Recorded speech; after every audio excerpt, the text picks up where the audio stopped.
Perancangan kontrak atau kontrak drafting tidak sama dengan hukum perjanjian, law of contract. Perancangan kontrak memerlukan keterampilan. Berbagai teori hukum dan teori ekonomi dari cabang ilmu hukum dan ilmu bisnis apapun mempunyai peranan penting untuk proses perancangan kontrak, tidak hanya hukum perjanjian. Pertama, kontrak merupakan kesepakatan antara subjek hukum perdata. Kontrak merupakan terjemahan bahasa sehari-hari ke dalam bentuk dokumen dan kalimat hukum. Kontrak merupakan kesepakatan yang berisi hak dan kewajiban atau prestasi. Kontrak memiliki keberpihakan. Kontrak ini juga sangat tergantung pada nature of the industry. Kontrak harus memperhatikan hukum yang berlaku. Kontrak dapat dipilah-pilah menjadi bagian-bagian anatomi. Anatomi kontrak, pertama, secara umum kontrak itu terdiri dari bagian pendahuluan, bagian isi, bagian penutup, dan lampiran apabila ada. Bagian pendahuluan ini terdiri sub bagian pembuka ini berisi kata-kata pembuka, termasuk penyingkatan judul perjanjian dan tanggal perjanjian. Subbagian pencantuman identitas para pihak, identitas dicantumkan ya, berisi elaborasi dari pihak yang mengikatkan diri pada perjanjian. Terus ada sub bagian penjelasan, berisi penjelasan mengapa para pihak membuat perjanjian. Ini anatomi kontrak di bagian pendahuluan ya. Contoh, sub pembuka. Perjanjian kerjasama operasi, ya, selanjutnya disebut perjanjian ini dibuat pada hari, misalkan Selasa, tanggal bla bla bla bla, di mana, nah, oleh antara perjanjian, misalkan oleh antara siapa-siapa ya, atau dua, perjanjian jual beli aset, yang disebut perjanjian ini dibuat ditandatangani di bla bla bla pada hari bla bla bla tanggal berapa oleh dan antara siapa-siapa ya. Atau bahasa Inggrisnya, this assessment of project construction contract here in after reference to as the agreement is made and entered into us of bla bla bla by and between. Atau this joint venture agreement juga is made bla bla day of bla bla bla by and between. Ini contoh ya. Contoh bagian pencantuman identitas. PT XYZ NPWP nomor sekian yang didirikan dengan akta notaris sekian di Jakarta nomor bla bla bla bla bla sebagaimana telah diubah bla bla bla bla bla bla.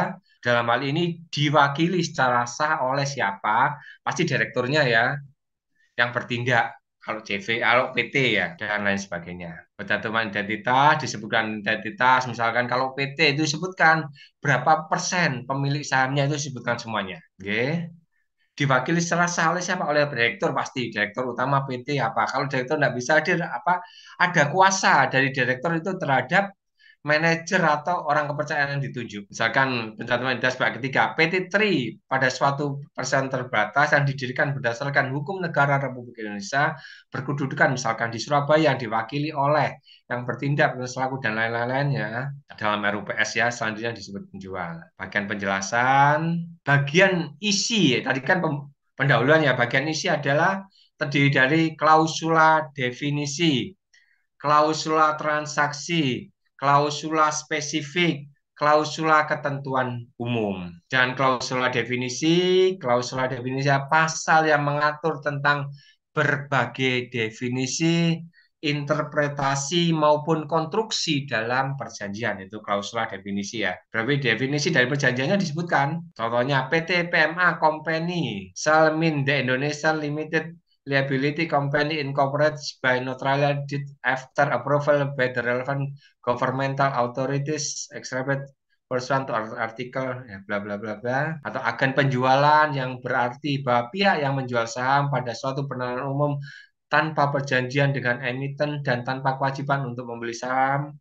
Terus harga penawaran adalah harga umum yang ditawarkan oleh penawaran umum ini yang besarnya akan ditentukan dan disepakati oleh emiten dan penjamin pelaksana emisi.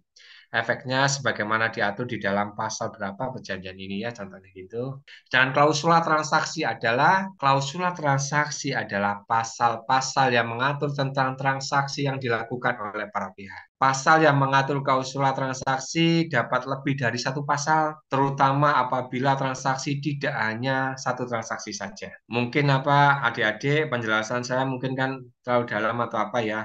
Kalau kurang jelas nanti setelah kita UTS, tolong saya dikasih tahu bab apa yang harus dijelaskan lebih jelas agar jenengan paham. Nanti tidak apa-apa. Apa yang penting paham aja nanti saya jelaskan ulang lagi lebih detail nanti. Karena waktu kuliah kita kan ini terbatas, terus materi yang harus saya sampaikan juga banyak. Saya harap materi saya ini bermanfaat dalam kehidupan bisnis jenengan semua nantinya. Amin, Pak. J, matur nuwun Mas. Contoh klausula transaksi. Para pihak setuju untuk melakukan penanaman modal bersama di Indonesia melalui perusahaan untuk tujuan pembuatan produk misalkan. Klausula spesifik. Klausula spesifik adalah pasal-pasal yang mengatur hal-hal yang secara khusus dikenal dalam transaksi yang dilakukan. Contoh klausula spesifik. Apabila sampai dengan 1 hari bursa sebelum masa penawaran indeks harga saham gabungan Bursa Efek Jakarta IHSG BEJ mengalami penurunan sebesar 6,5% sejak ditandatangan ini perjanjian ini atau kumulatif 5% dalam waktu 5 hari bursa berakhir sebelum masa penawaran, maka emiten dan penjamin pelaksana emisi akan merumuskan kembali harga penawaran. Ini contoh ya klausula spesifik. Klausula apapun yang jenengan boleh jenengan buat sesuai dengan keadaan, sesuai dengan perjanjian apa. Karena kita ini hukum bisnis, jadi saya arahkan ke arah dalam bentuk PT. Nanti jenengan aplikasikan di kehidupan sehari-hari juga boleh. Klausula ketentuan umum. Klausula ketentuan umum adalah pasal-pasal yang mengatur hal-hal yang bersifat antisipatif. Oleh awam, klausula ketentuan umum ini dikenal dengan urusan orang hukum. Contoh klausula ketentuan, misalkan biaya, kecuali ditentukan lain oleh para pihak, setiap dan seluruh biaya yang timbul sebagai akibat dari perjanjian ini, termasuk tetapi tidak terbatas pada biaya notaris menjadi tanggungan dan karenanya menjadi beban langsung. Ada klausula umum tentang apabila cedera janji. Ini event of default ya. Misalkan apa, one prestasi atau apa ya cedera janji ya.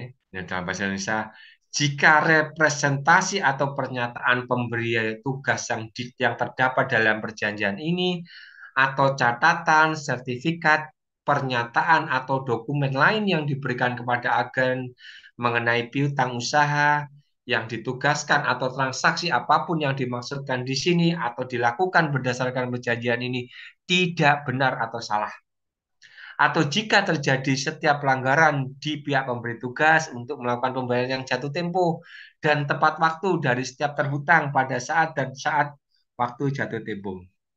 Maka setiap kejadian tersebut akan merupakan kejadian one prestasi. Berarti cedera janji nggih. Berdasarkan perjanjian ini dan semua kewajiban pemberi tugas pada agen akan segera jatuh tempo dan harus dibayar pada waktu diminta dan harus segera dibayar diberhentikan oleh pemberi tugas terlepas dari waktu atau kredit yang diperbolehkan. Klausula umum, ketentuan misalkan domisili. Para pihak dengan ini sepakat memilih domisili hukum yang tetap dan tidak berubah pada kantor Panitera Pengadilan Negeri Surabaya misalkan. Klausula ketentuan umum ini pengaturan tentang penyelesaian sengketa. Dalam ketentuan penyelesaian sengketa antara dua hal yang terpenting, pertama, forum untuk menyelesaikan sengketa, choice of forum. Dua, hukum yang harus diberlakukan untuk menyelesaikan sengketa. Tiga, kedua hal ini dapat dipilih oleh para pihak sesuai prinsip kebebasan berkontrak. Apa itu choice of forum? Choice of forum adalah pilihan para pihak untuk menyelesaikan sengketa mereka apabila muncul. Para pihak mempunyai opsi sebagai berikut. Penyelesaian secara musyawarah mufakat atau penyelesaian melalui forum peradilan.